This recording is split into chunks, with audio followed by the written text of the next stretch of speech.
Bonsoir à toutes et à tous, bienvenue, c'est Sens Public, votre rendez-vous quotidien de débats, de chroniques et de reportages. On est ensemble pour 90 minutes du lundi au jeudi à 18h et 22h sur Public Sénat. Et voici le sommaire de ce 30 octobre.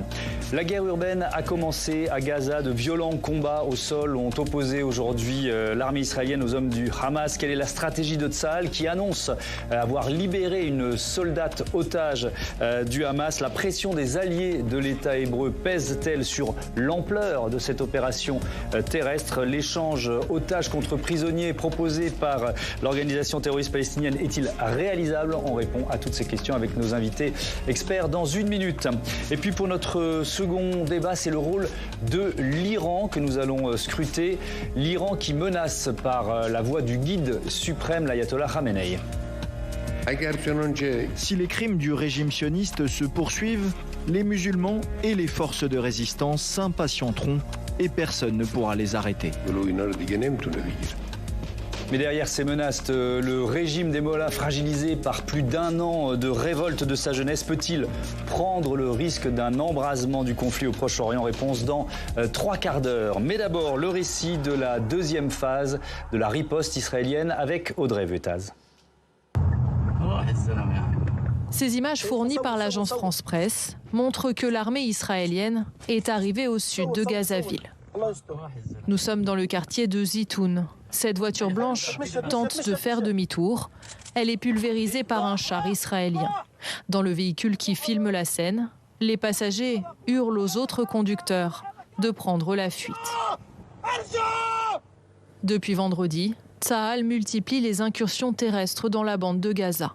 De violents combats au sol sont en cours et sur ces images fournies par l'armée israélienne, les raids aériens s'intensifient. 600 cibles auraient été frappées avec un but, anéantir le Hamas. Nous avons étendu nos opérations dans la bande de Gaza avec des forces supplémentaires, des chars, de l'artillerie. Nos soldats ont éliminé des dizaines de terroristes qui s'étaient barricadés dans des bâtiments et qui tentaient de les attaquer. Des combats qui devraient se poursuivre alors que l'enclave est toujours assiégée. Ce matin, l'ONU a annoncé l'entrée de 33 camions humanitaires dans Gaza via le point de passage de Rafah à la frontière égyptienne. C'est le plus important convoi depuis 10 jours. Une aide insuffisante, préviennent les Nations Unies. La situation à Gaza devient plus désespérée d'heure en heure. Je regrette qu'au lieu de la trêve humanitaire urgente que demande la communauté internationale, Israël a intensifié ses opérations militaires. Le nombre de civils tués et blessés est totalement inacceptable. La guerre entre Israël et le Hamas menace d'enflammer la région. Les tensions restent vives à la frontière avec le Liban. Israël aurait aussi frappé plusieurs cibles en Syrie en réponse à des tirs de roquettes. Et on débat autour de la stratégie de l'armée israélienne avec Emmanuel Dupuis. Bonsoir. Bonsoir. Bienvenue. Vous êtes président de l'Institut Prospective et Sécurité en Europe et enseignant en géopolitique. Patricia Lémonière, bonsoir. Bonsoir. Bienvenue à vous aussi, grand reporter spécialiste des relations internationales, ancienne correspondante pour TF1 en Israël. Et vous publiez Au cœur du chaos aux éditions Artaud. J'accueille Jean-Paul Chagnollo. Bonsoir. Bonsoir. Bienvenue à vous. Vous êtes professeur des universités, président de l'Institut de recherche et d'études Méditerranée Moyen-Orient, et Mathieu Croissando, éditorialiste politique. Bonsoir Mathieu. Bonsoir à tous. Bienvenue à vous. Cette dernière nouvelle que je glissais dans les titres, communication de l'armée israélienne en cette fin d'après-midi de lundi, qui annonce avoir libéré une soldate retenue par le Hamas. Opération qui, selon Tsahal, a été menée dans la nuit de dimanche à lundi. Emmanuel Dupuis, il y a une force symbolique. Le fait d'avoir libéré, en l'occurrence, une femme soldat.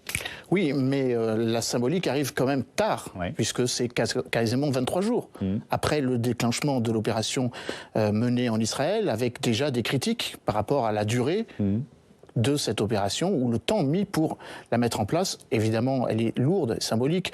Il y a eu le rappel de 300 000 réservistes pour agir autour de la bande de Gaza. Ils ne vont pas tous, évidemment, pénétrer dans la bande de Gaza, avec des interrogations sur la finalité.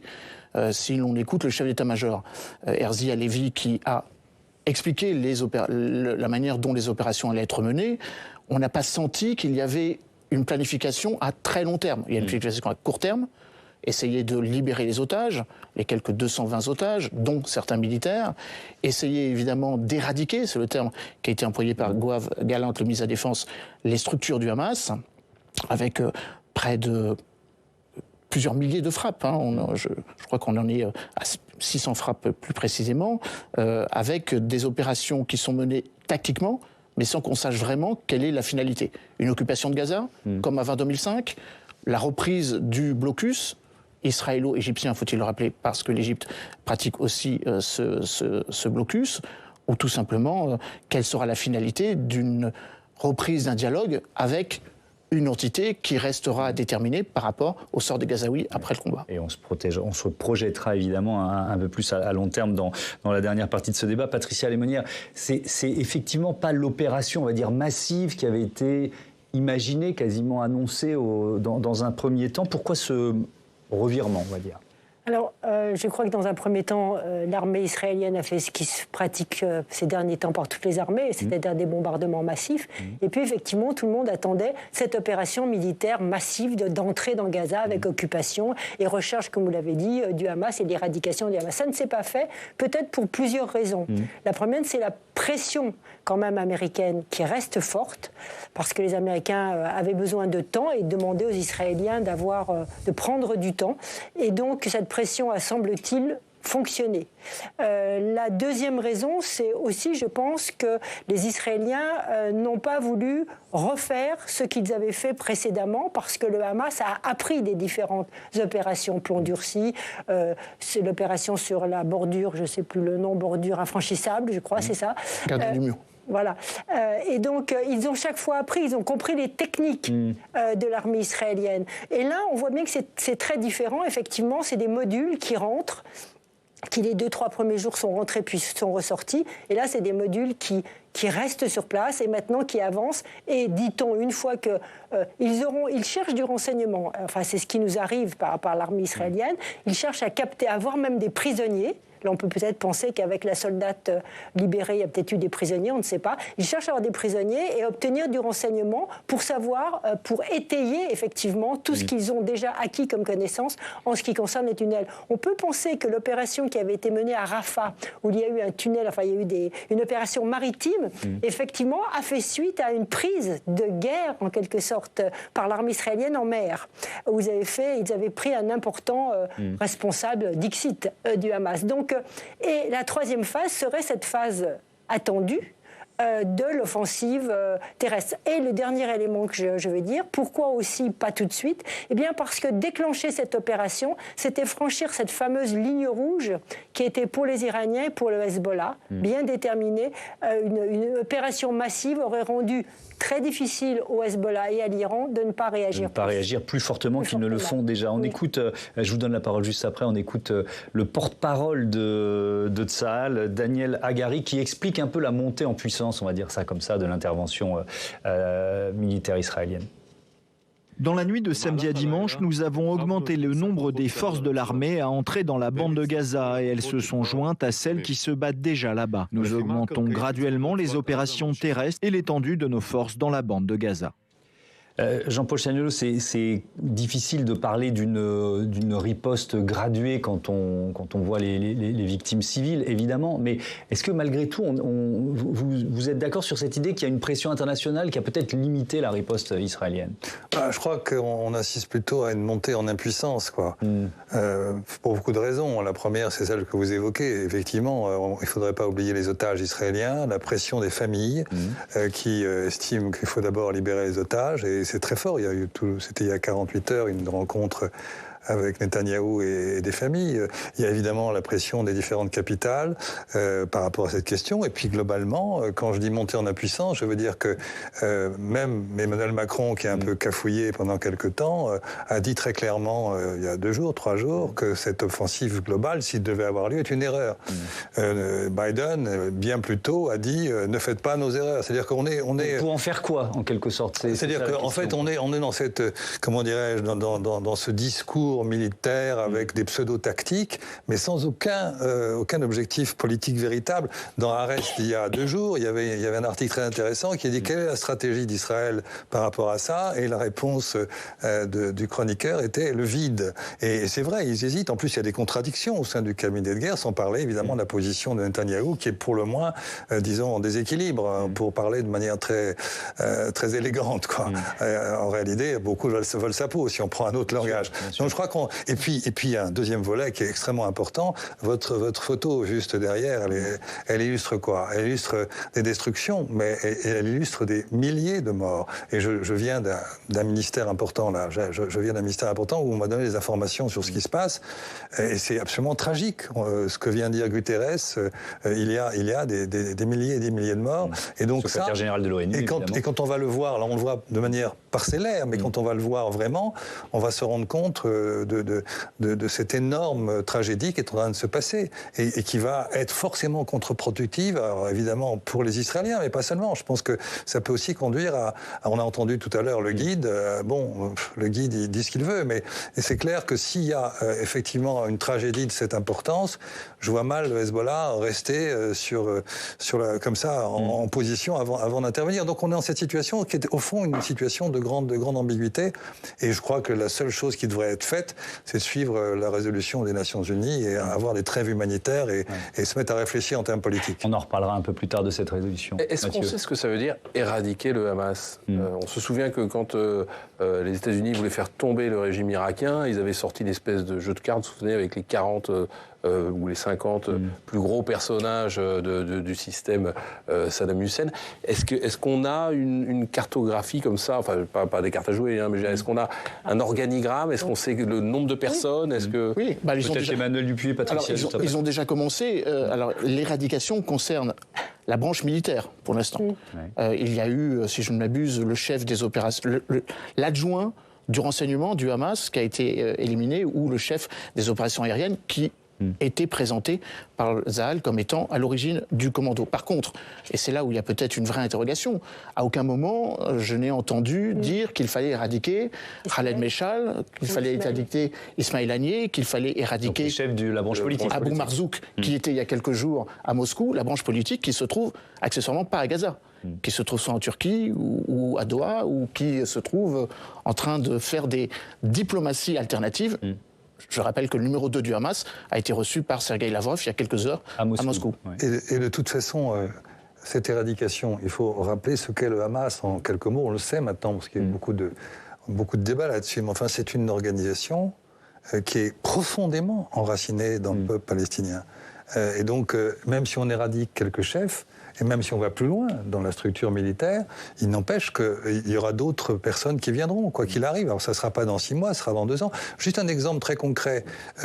Pendant la seconde intifada, on a assassiné les principaux chefs, et en particulier le fondateur, qui est le Cheikh Yassine. Eh bien, à côté de lui, il y avait un collaborateur qui s'appelait Ismail Haniyeh. Bon, c'était le collaborateur, aujourd'hui c'est le patron. Il y avait ensuite Rantissi a été assassiné dans les quelques semaines qui ont suivi, ainsi de suite. Donc il y aura forcément... Et ce qui se passe là, la tragédie, les bombardements, qu'est-ce que ça va faire pour les jeunes Palestiniens? Ça va faire autant de gens qui seront prêts à reconstruire un Hamas. Un cycle de violence qui repart. C'est pour ça que je dis qu'il faut impérativement du politique là-dedans, sinon on va vers la tragédie recommencer. Mais est-ce qu'on peut imaginer à terme négocier avec des personnalités palestiniennes qui se réclament du Hamas? Patricia. Alors là, pour l'instant, je pense que pour les Israéliens, ils sont dans le temps de la guerre. Et on est, nous, malheureusement, très souvent en Occident, dans le temps de l'émotion autour de cette guerre. Et il n'y a pas, effectivement, de pensée, sauf à ressortir la vieille idée des 2 États qui, franchement, si on devait la mettre en place aujourd'hui, je pense qu'elle serait assez difficile, vu l'imbrication qu'il y a en Cisjordanie, sujet sur lequel on reviendra peut-être. Mais on n'a que cette idée à mettre en avant aujourd'hui. Il n'y a pas d'autre perspective. Donc, je crois que pour l'instant, effectivement, ce qui manque beaucoup actuellement, c'est des responsables, j'entends, vrais responsables politiques. Et je ne pense pas que ce soit le chef de l'autorité palestinienne et peut-être les chefs du Hamas qui sont au Qatar, parce que je crois que les Israéliens ne seraient pas prêts à discuter avec eux pour l'instant, bien que parfois on classe de terroristes certaines personnes et après on en fait des chefs d'État et on discute avec eux. Mais je referme cette parenthèse. Mais il n'y a pas de personnalité côté palestinien, sauf à ressortir de prison quelqu'un comme Barghouti, respecté dans toute la région et dans toute la Palestine au sens large du terme, Gaza compris, sauf à ressortir cette personne dont les Israéliens ne veulent pas entendre parler. Quant à côté israélien, je ne vois pas de personnalité non plus qui émerge et qui soit capable d'envisager un futur. Donc la question est très difficile.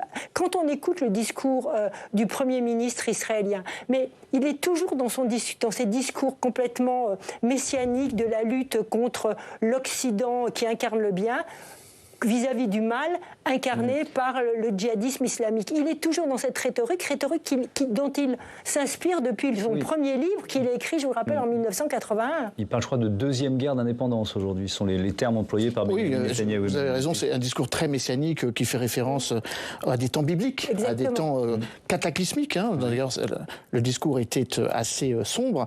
Mais pour répondre aussi d'une autre manière à votre question, s'il s'agissait d'éradiquer le Hamas, il y a aussi une autre façon de le faire.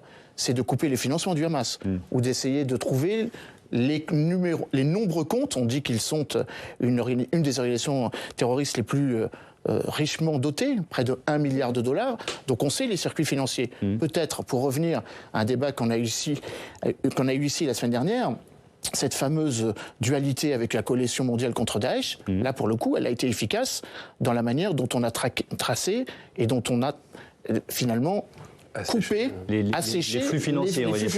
Peut-être que ça serait une façon. Mais le Hamas, je pense que pour vraiment éradiquer le Hamas, vous savez, on parle de la guerre, on parle de moyens, des sanctions, mais la vraie question, je reviens toujours à la même chose, elle est politique. La vraie façon d'éradiquer le Hamas et tout ce qui se passe, ça serait la paix.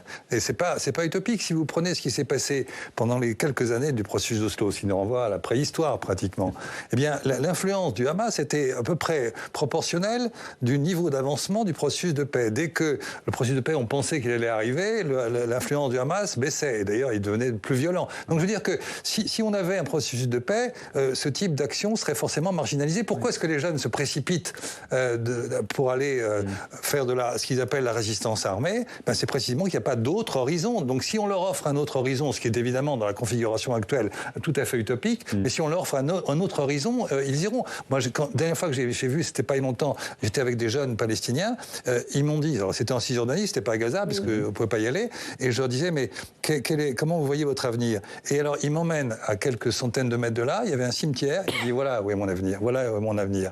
Des jeunes qui avaient peut-être 17, 18 ans. Ça en dit long, si vous voulez, sur l'état de désespérance, car il faut encore rappeler une chose, que depuis 2009, minimum, Netanyahou a toujours systématiquement refusé le moindre compromis politique et toujours répondu par la force. Et c'est ça qui est dramatique. Là, on est dans le paroxysme de la force, là. Et j'ai peur que ça aille très très loin si la communauté internationale ne retient pas, comme elle essaie de le faire, cette offensive et tout ce qui va avec. Effectivement, et notamment ces victimes civiles dont on parlait. Je vous propose un témoignage, un habitant de Rafah, il s'appelle Taïsir Achouan.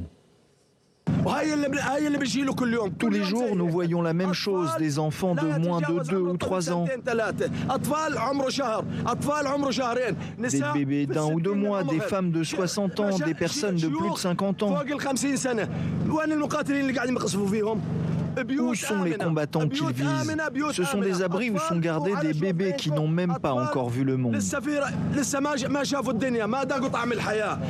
Le procureur de la Cour pénale internationale s'est rendu à Rafah, Patricia Lémonière, au poste frontière entre l'Égypte et Gaza.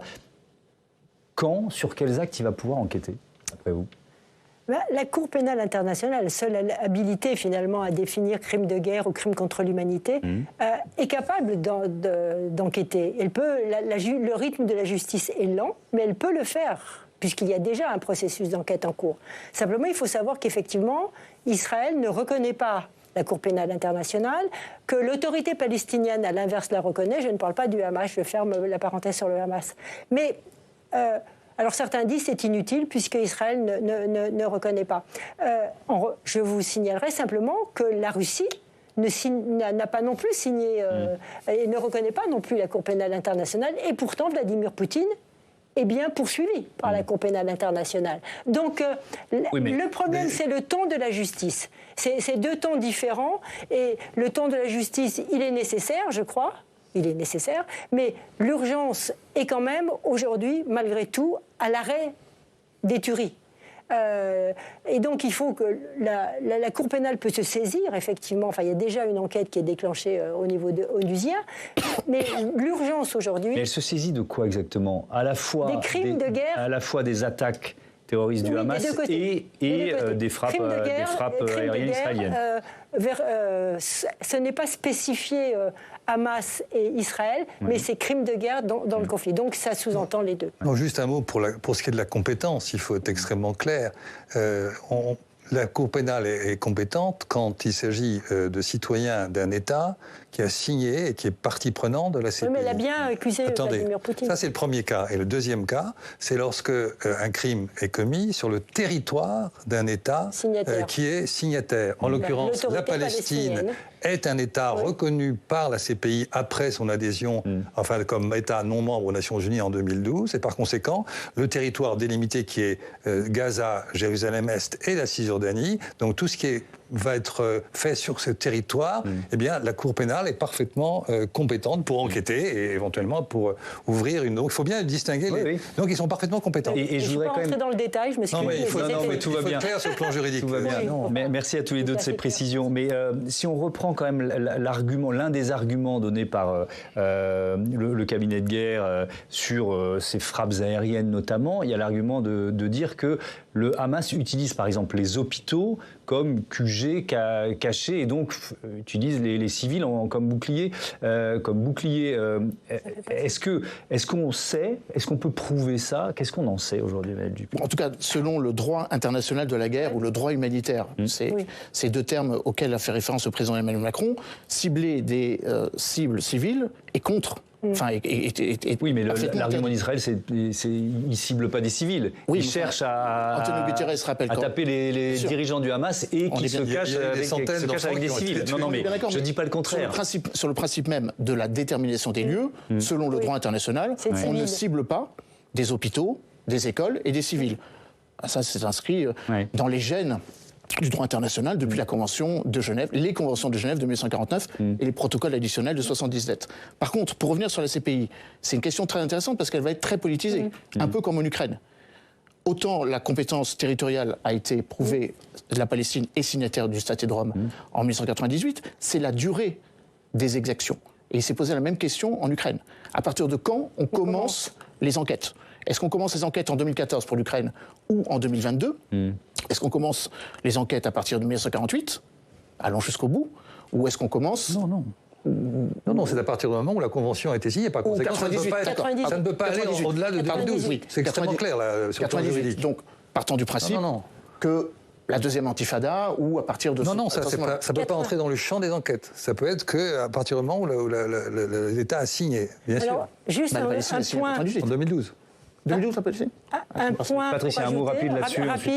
Simplement, il faut savoir que juste avant que cette guerre se déclenche, il y avait tout un dossier très épais que devait présenter justement à la Cour pénale internationale le Hamas sur les crimes de guerre commis par Israël. On va parler de l'hypothèse d'une trêve humanitaire. Mathieu, la France a voté vendredi un appel en ce sens, trêve humanitaire immédiate. C'était lors de l'Assemblée générale des Nations Unies. Oui, alors c'est une résolution qui a fait beaucoup parler, qui a divisé aussi et que la France a décidé donc d'adopter par l'intermédiaire de son ambassadeur aux Nations Unies, Nicolas de Rivière. C'était vendredi soir à New York. Alors pour bien comprendre, il faut expliquer à nos téléspectateurs que ça fait maintenant plusieurs jours que le Conseil de sécurité, de son côté, échoue à faire adopter une résolution contraignante sur le conflit. Il y a eu 4 tentatives qui sont soldées par 4 échecs, pas tellement en fonction de ce que les textes disent, mais plutôt en fonction de ce qu'ils ne disent pas et surtout en fonction de qui les propose.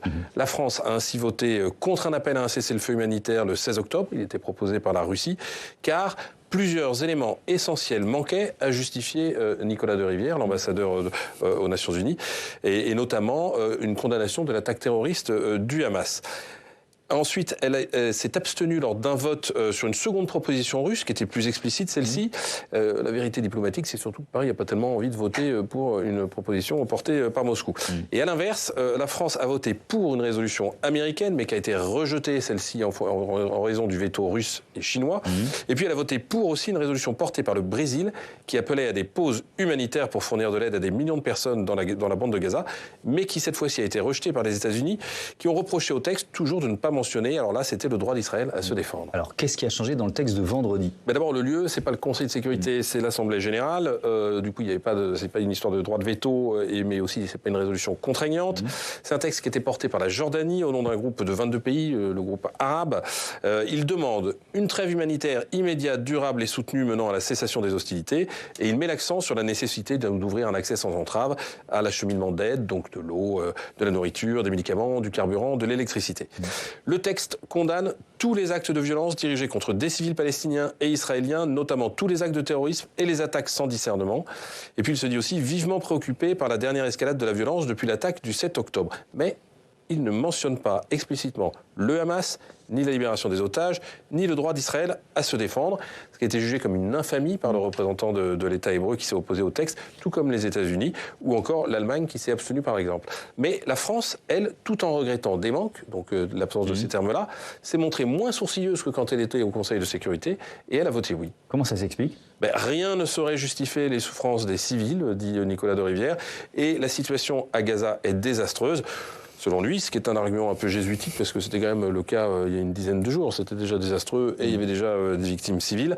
Mais la France, on voit bien, depuis l'intervention d'Emmanuel Macron, enfin sa visite plutôt en Israël, essaie de reprendre un rôle, de jouer un rôle, peut-être une médiation future au Proche-Orient. Elle a donc besoin de donner des gages, à la fois au monde arabe et puis de marquer son indépendance. Et c'est pas sûr toutefois que cela suffise. Merci Mathieu, vous faisiez référence à la réaction de l'ambassadeur israélien aux Nations Unies. On écoute justement Gilad Erdan. Aujourd'hui est un jour qui restera dans les mémoires comme un jour d'infamie. Nous avons tous constaté que les Nations Unies n'ont plus la moindre légitimité ni la moindre pertinence. Cette organisation a été fondée à la suite de l'Holocauste dans le but de prévenir les atrocités. Pourtant, le spectacle auquel nous venons d'assister prouve sans l'ombre d'un doute que l'ONU s'est malheureusement, tragiquement, engagée non pas à prévenir, mais à garantir de nouvelles atrocités. Emmanuel Dupuy, comment? Alors, on ne va pas surestimer le rôle de l'ONU aujourd'hui, on a suffisamment débattu autour de cette table, mais comment vous analysez ce qui s'est passé vendredi soir? Et est-ce que ça fragilise en partie Israël, ou est-ce que de toute façon le cabinet de guerre suivra sa route, même si on considère qu'il n'y a pas de stratégie à long terme? Je ne suis pas certain que le cabinet de guerre écoute réellement la manière dont le vote s'est déroulé, même si ils ont demandé la démission officielle d'Antonio Guterres par rapport à cela et par rapport à la prise de parole qui avait précédé cette Assemblée générale. Moi, je l'analyse aussi comme un délitement de l'Europe. Il faut quand même avoir à l'esprit qu'il n'y a pas eu une position unanime. Vous avez rappelé que la France a voté le texte, tout comme l'Espagne, qui préside le Conseil de l'Union européenne. 4 pays ont voté contre, l'Autriche, la Croatie, la République tchèque, et si je ne m'abuse, l'Allemagne et l'Italie se sont abstenus. L'Hongrie, l'Autriche, la Croatie, pardon. Et la République tchèque et l'Allemagne et l'Italie se sont abstenus. Donc c'est une preuve par l'absurde de l'inexistence de la politique étrangère et de sécurité commune. Alors que Joseph Borrell faisait mine de montrer que l'Union européenne voulait être aux avant-postes pour au moins obtenir cette trêve humanitaire. Le deuxième élément, c'est qu'il y a effectivement une pression de la part des États-Unis, très forte, qui a joué dans les coulisses des Nations Unies, mais qui n'a pas forcément fonctionné, car un certain nombre de pays n'ont pas forcément... ont voté la résolution, alors que les Américains ne voulaient pas qu'elle soit votée, et pas seulement des pays, entre guillemets, dont l'avantage serait de porter une estocade contre les États-Unis, je pense notamment à la Russie, à la Chine, à l'Inde, mais d'autres pays comme le Brésil, l'Argentine ou l'Afrique du Sud, et un certain nombre de pays africains qui se sont donc opposés à la résolution. Donc c'est une preuve, encore une fois, qu'on doit en être, je crois, à plus de 200 résolutions onusiennes, depuis la première de 1948, en tout cas celle qui structure la nécessité de 2 États, la résolution 181, que l'ONU est bien évidemment, avec la plus vieille mission de maintien de la paix, l'ONUS, depuis 1948, n'arrive pas à obtenir un résultat escompté, ce qui me fait dire que d'autres attendent au tournant avec une approche un peu différente. Je pense notamment à la Chine, qui pourrait, comme elle l'a fait avec l'Iran et l'Arabie Saoudite, faire une proposition de dialogue autre que celle des pays occidentaux. Jean-Paul Chagnieu, dans la foulée de cette résolution, il y a eu la proposition du Hamas concernant les otages, un échange des otages. Alors on est à plus de 230 otages selon les derniers décomptes, contre tous les prisonniers palestiniens. Il n'y a, je ne crois pas, eu de réponse ou de réaction de Benyamin Netanyahou à ma connaissance. Avant de répondre à votre question, juste un mot sur ce qui s'est passé rapidement, parce qu'on a encore pas mal de thèmes à aborder. C'est pas la première fois que, dans un blocage du Conseil de sécurité, c'est l'Assemblée générale qui essaie de prendre la main. Oui. La première fois, c'était en 1950, avec la guerre de Corée, et ce qu'on appelait la résolution à Kessel. Oui. Parenthèse refermée. Okay. En ce qui concerne les otages contre prisonniers. Je pense que quand on lit la presse israélienne, il est clair que des négociations ont lieu en ce moment, indirectement. Mais c'est impossible que... Il y a une phrase de Netanyahou qui est très claire, il a dit « Nous examinons toutes les options pour libérer les otages ». Dans toutes les options, il y a évidemment la proposition du Hamas, qui ne date pas d'il y a quelques jours. Elle a été faite dès le début. Oui. Là, elle a été rééditée. Voilà. Donc c'est évidemment, il y a des pressions en Israël, dans certains segments de l'opinion publique, pour faire en sorte que on le fasse. C'est très clair. D'autres, évidemment, s'y opposent pour plein de raisons. Mais en tout cas, je suis à peu près convaincu que les négociations doivent avoir lieu. Et peut-être c'est une des raisons aussi, peut-être, qui fait que cette offensive soit encore un peu parcellaire, un peu tactique, mais sans vraiment avoir un objectif. Parce que je pense qu'il faut quand même régler cette affaire. Ça veut dire qu'il se garde cette carte en main, et en plus, la question, ça a été dit tout à l'heure, mais dans les prisonniers palestiniens, il y en a environ 4500-5000. Il y a une partie Hamas, mais les autres, c'est du Fatah. Et il y a quelques personnages, ils ont deux, et un en particulier, qui n'ont pas été assassinés par Israël à l'époque des assassinés blés en 2000-2001. Il a été prisonnier, c'est Marwan Margoudi, en 2002. Et c'est un des personnages qui pourrait jouer un rôle politique, et d'ailleurs qui a joué un rôle politique de sa prison pendant très longtemps. Et donc peut-être qu'il y a quelque chose de possible dans cette affaire, mais cela dit, je pense que le cabinet de guerre est arc-bouté sur l'idée qu'on ira au bout de la force, d'autant plus qu'il a une coalition avec des suprémacistes juifs qui ont envie d'aller très loin et qui vont, je veux dire un mot un peu terrible, mais profiter de ces situations pour aller encore plus loin en Cisjordanie en termes de colonisation. Donc on est dans cette situation extrêmement confuse, et je pense qu'il faut que la communauté internationale bouge, sinon on va aller dans votre photo de derrière, cette fumée et ces destructions, on va vraiment dans cette direction. Patricia Lémonière, justement sur la Cisjordanie, le rôle de certains colons extrémistes, c'est aussi un élément de l'équation à prendre en compte en ce moment. C'est un élément très important, parce qu'aujourd'hui, alors qu'on nous sommes fixés, nous avons les yeux fixés sur ce qui se passe à Gaza, effectivement, en Cisjordanie, les colons, qui sont en fait des nationalistes messianiques, qui veulent une Israël qui va jusqu'au Jourdain, jusqu'en Jordanie, et qui espèrent, enfin pas tous, mais la grande majorité souhaitent, ils le disent ouvertement, expulser tous ces Palestiniens, qu'ils retournent, ils le disent totalement ouvertement quand vous les rencontrez, qu'ils retournent, qu'ils partent en Jordanie, puisqu'il y a beaucoup de Palestiniens, souvenez-vous la Nakba, ce moment qui est très marqué, qui marque tous les Palestiniens, et on ne peut pas comprendre ce qui se passe dans ces territoires sans avoir en mémoire ce qui s'est passé. C'est l'exil. C'est l'exode, enfin l'exil. Et pareil, une partie qui est partie en Égypte et qui s'est retrouvée une autre à Gaza, coincée. Eh bien, on ne peut pas régler, je crois, le problème aujourd'hui sans pression et sans faire en sorte que ce qui se passe aujourd'hui en Cisjordanie s'arrête. Village attaqué, village vidé, et aussi, si vous voulez, c'est pas que les gentils Palestiniens qui sont expulsés, il y a aussi, si vous voulez, des Palestiniens excédés qui n'en peuvent plus ou qui ont la rage et qui ont la haine, et bien aussi qui attaquent des policiers, qui attaquent des colons. Donc on a une situation d'extrême tension avec une volonté pour les durs autour de Ben Gvir, eh bien d'en profiter et d'en fait de vider la Cisjordanie de ces Palestiniens, ou en tout cas de les rassembler dans les villes, dans les quelques grandes villes qui existent, afin de participer, de faire un nettoyage ethnique, quoi. Allez, il nous reste une dizaine de minutes. Je vous propose de revenir sur un autre fait majeur de ces dernières 24 heures avec Steve Jourdain, qui va nous rejoindre sur ce plateau.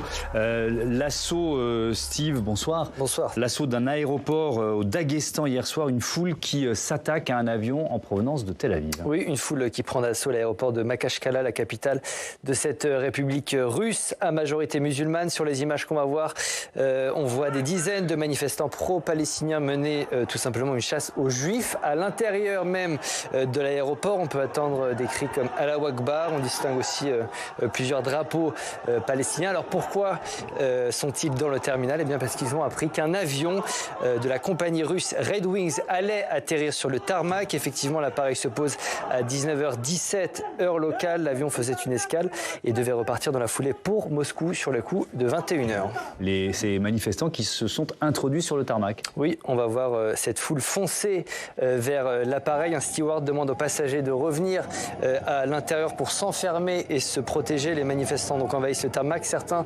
jettent des pierres, d'autres recherchent tout simplement les passagers. On en voit un qui cherche à l'intérieur d'un réacteur, sait-on jamais. Ce qu'on voit, c'est en quelque sorte le début de la fin de l'événement, Thomas, puisque ça fait plusieurs heures que les émeutiers encerclent l'aéroport. Ils ont installé des barrages pour contrôler ceux qui sortent du terminal. À un moment, ils ont cru avoir mis la main sur un juif. Écoutez.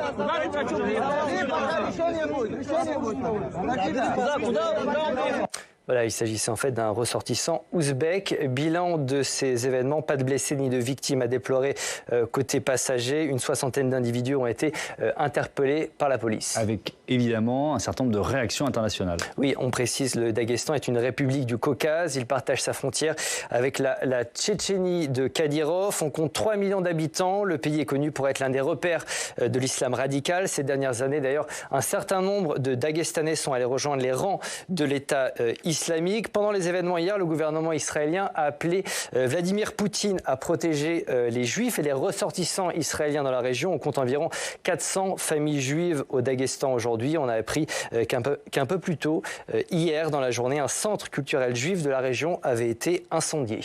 Est-ce que justement Vladimir Poutine va ou peut contribuer à faire baisser les tensions? On va voir ce communiqué publié cet après-midi par Moscou. La Russie accuse aujourd'hui l'Ukraine d'avoir joué un rôle clé dans les émeutes au Daghestan, émeutes qui seraient le résultat d'une provocation planifiée et conduite de l'extérieur. Poutine a visiblement pris son parti dans la guerre Israël-Hamas. La semaine dernière, une délégation de l'organisation terroriste a été accueillie à Moscou. À droite, sur la photo, Abou Marzouk, l'un des chefs du Hamas, est en compagnie du vice-ministre russe des Affaires étrangères et du numéro 2 de la diplomatie iranienne. Merci beaucoup Steve Jourdain pour toutes ces informations. Patricia Lémonière, Vladimir Poutine est-il en train d'une certaine façon de lâcher Israël? Non, je ne pense pas. Non.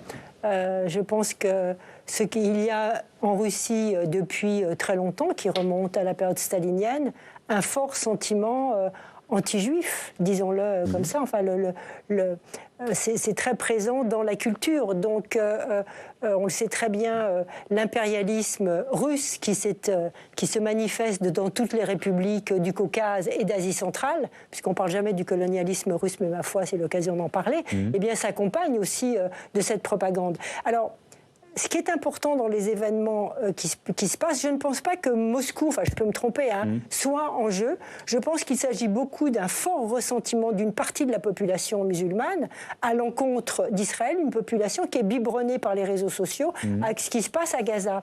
Et je crois qu'il ne faudrait aujourd'hui, et ça doit nous attirer notre attention, parce qu'il y a une césure dans le monde aujourd'hui, il y a nous qui avons notre prisme quand même occidental, et le reste du monde qui a un autre prisme et qui est biberonné par d'autres vidéos que celles que nous voyons. Ouais. Et là, je crois qu'il est urgent que l'on fasse preuve de réflexion et de retenue dans nos analyses et nos propos. Et Emmanuel Dupuis, les images qu'on vient de voir, ça renforce...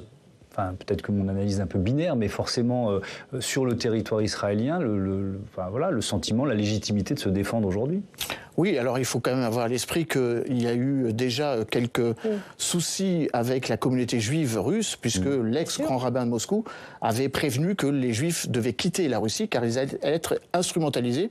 On sait qu'il y a une forte communauté juive également en Ukraine. Donc ça fait le jeu de Moscou. Je ne suis pas certain qu'il faille voir la main de Moscou, mais ça fait le jeu de Moscou.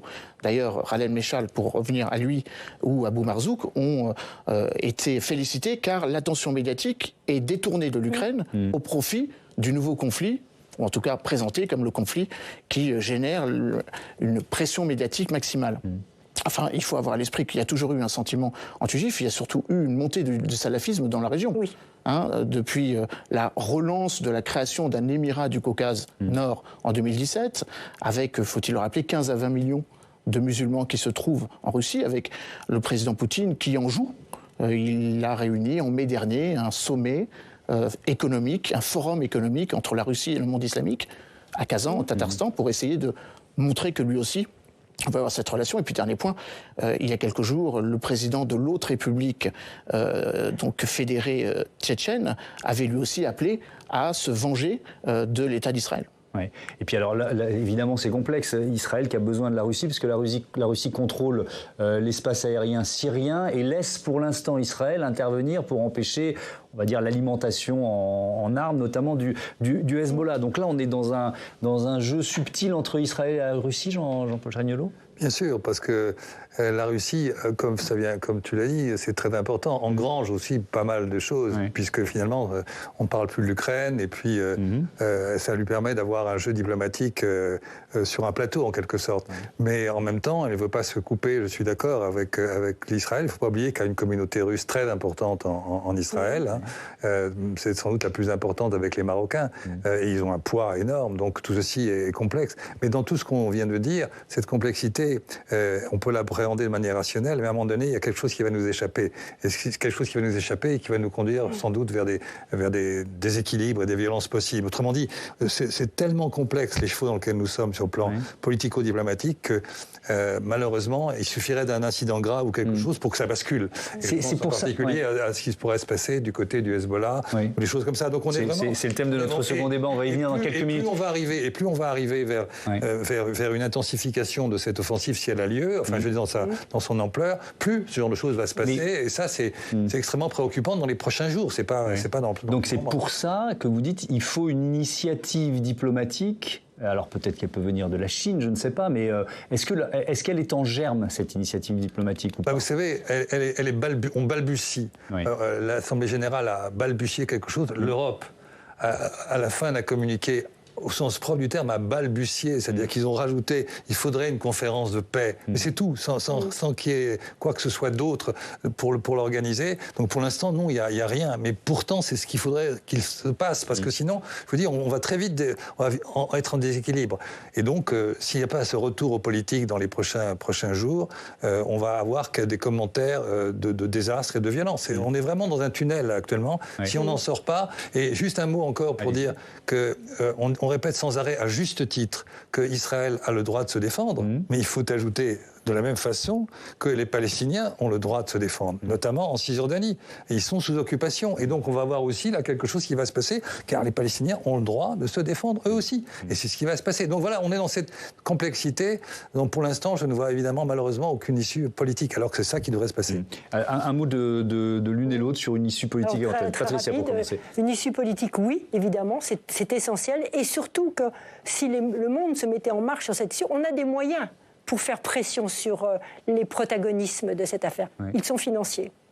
Oui, alors notamment les moyens du Qatar d'un côté qui finance le Hamas. Mais même l'Amérique, elle peut faire pression aussi sur Israël en prenant des précautions, parce que je ne suis pas sûr qu'Israël ne se tourne pas dans ce cas-là vers la Chine ou vers la Russie. Oui. Alors il faut évidemment avoir à l'esprit que les États-Unis sont le plus gros pourvoyeur. 260 milliards de dollars depuis l'indépendance, dont et l'Europe aussi. Près de 130 milliards pour l'armement. Mais je crois que la soft policy ou l'influence douce de l'Europe peut, comme à Madrid en 91, à Oslo en 93, imaginons aussi une nouvelle conférence de paix telle qu'elle avait été proposée par l'Arabie Saoudite en 2002, peut effectivement offrir une perspective. En tout cas, c'est ce que Emmanuel Macron, je crois, a Mais vous nous disiez à l'instant que l'Europe, elle apparaît plutôt divisée. Je dis bien, c'est de manière objective, c'est un constat, mais de manière prospective, il faudrait qu'il y ait une position qui soit proposée par l'Europe, qui vise à ce qu'il y ait un règlement du conflit qui ne tienne pas seulement compte du droit d'Israël à se défendre ou des droits des Gazaouis à se défendre, mais d'une solution qui implique aussi la Cisjordanie. Parce que c'est ça la question. C'est pas seulement la question du Hamas, c'est aussi la question d'une temporalité politique qui, depuis 2005, est figée en Cisjordanie. Merci à tous d'avoir participé à ce débat. Patricia Lemonnier, je rappelle le titre de votre livre, Au cœur du chaos, livre publié aux éditions Artaud. À bientôt sur Public Sénat.